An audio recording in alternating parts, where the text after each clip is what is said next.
है हजुरहरू के भन्छ यो क्यारेटमा पनि यस्तो राम्रो लसुन हुन्छ है। हामी त अब गाउँमा बसिएन, धेरै सुख पाउने भएर है सहर पसेको के अरे अब खानु त मन लाग्छ है, अब रोप्नु त पर्यो। अनि त्यही भएर म चाहिँ यस्तो क्यारेट जम्मा पारेर मेरो लसुन चाहिँ अहिले तिहार यो आज कति गते कार्तिकको 1 गते हो। कार्तिकको 1 गते मेरो लसुन चाहिँ यत्रो ठुलो भइसकेको छ है, अब खानु मिल्छ। अनि त्यही भएर हामीलाई अलिअलि अब आफै रोपेर खाँदाखेरि चाहिँ छुट्टै रमाइलो हुँदो रहेछ है। अनि हेर्नुहोस् त हाम्रो टुटे फुटेको बाटामा पनि मेरो मुला यति राम्रो भइरहेछ है। मुलाहरू हामीलाई गमला समला धेरै ठुलो ठाउँ पनि चाहिँदैन, जे हाम्रो टुटे फुटेको भाँडा कुँडामा पनि हामी यसरी रोप्नु सकिन्छ है। यो चाहिँ थाई पालुङ हेर्नुहोस् त कति राम्रो भएको छ, कति साग खाइसक्यो, मिठो पनि हुन्छ। अनि मेरो गमलामा फुल पनि फुलिरहेछ है, कति राम्रो फुल फुलिरहेछ।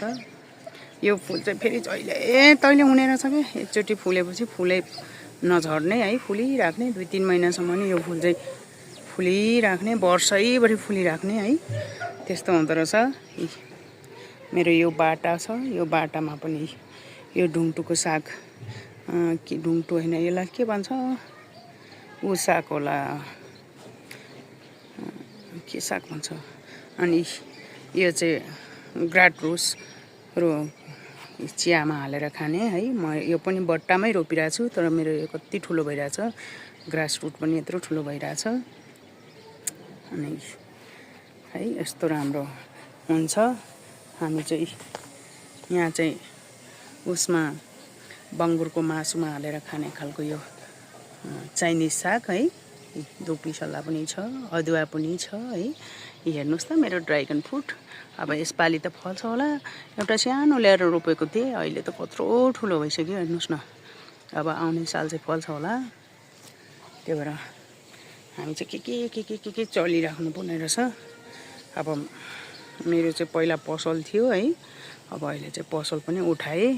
अनि त्यही भएर म चाहिँ अब के रोप्छु। अनि खुसी लाग्छ क्या, एकदम खुसी लाग्छ।